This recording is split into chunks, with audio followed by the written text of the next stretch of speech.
किसी ने कहा है कि अपने हौसलों को ये मत बताओ कि तुम्हारी परेशानी कितनी बड़ी है, बल्कि अपनी परेशानियों को ये बताओ कि तुम्हारा हौसला कितना बड़ा है। एक बार एक राज्य था। वो राज्य समुद्र के किनारे था। उस राज्य के आसपास कई बड़े बड़े राज्य भी थे। तो उस छोटे से राज्य में एक राजा भी था। एक दिन उस राजा को पता चला कि एक दूसरा बड़ा राज्य उसके राज्य पर 3 दिन बाद हमला करने वाला है। राजा को चिंता होने लगी, क्योंकि उसका राज्य छोटा था। ना तो उसके पास ज्यादा सैनिक थे और ना ही ज्यादा लड़ने के लिए हथियार। राजा को पता था कि अगर उस बड़े राज्य ने उसके राज्य पे हमला किया तो निश्चित ही उसकी हार होगी। उसे अपने राज्य की प्रजा की चिंता होने लगी। राजा ने रात भर कुछ सोचा। अगली सुबह होते ही राजा ने अपने सारे सैनिक और हथियारों को लेकर उस बड़े राज्य की तरफ चल दिए।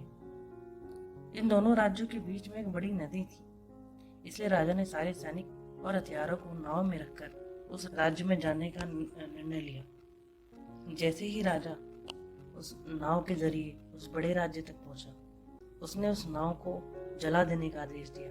यह सुनकर सारे सैनिक आश्चर्य से राजा की तरफ देखने लगे। तब राजा ने कहा कि अब हमारे पास लड़ने और जीतने के अलावा और कोई विकल्प नहीं है। अगर यहाँ से वापस जाना है तो हमें जीतना ही होगा।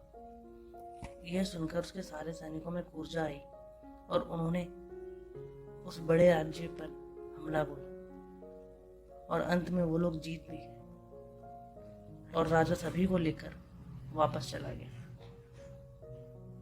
दोस्तों, जिंदगी में भी कई बार हमारे सामने ऐसी ही परिस्थिति लेकर आ जाती है जहाँ आपके पास कोई और विकल्प नहीं होता। आपको उस परिस्थिति का सामना करना ही पड़ता है। ये छोटी सी कहानी हमें सिखाती है, अगर ऐसी कोई परिस्थिति आती है तो हमें पूरी हिम्मत से, पूरी ताकत से, पूरी लगन से और पूरी मेहनत से उसका डटकर मुकाबला करना चाहिए और जीत हासिल करनी चाहिए, क्योंकि हमारे पास पीछे हटने का या हारने का कोई भी विकल्प नहीं।